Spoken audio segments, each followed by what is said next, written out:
istri pengen apa, tinggal ngomong aja sama abang. Pengen dibelikan apa?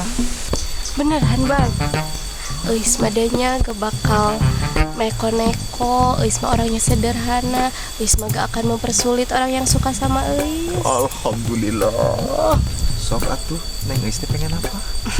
Eis mahnya cukup.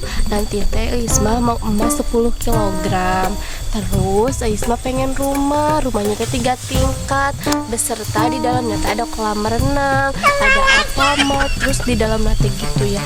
Terus nanti teh buat ijab kabulnya, buat maharnya Eis mah pengen kayak jet pribadi, pesawat, mobil.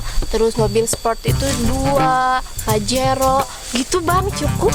Abang pamit dulu ya, asa mulas neng. Iya. Ya bang, hati-hati. Ya sok kebelet mah. Kadinya utah-utah, kadinya ngadenge permintaan Eis. Bungan da gerah ih. Lalaki teh geus boga pamajikan ge. Teu bisa mikir tuh.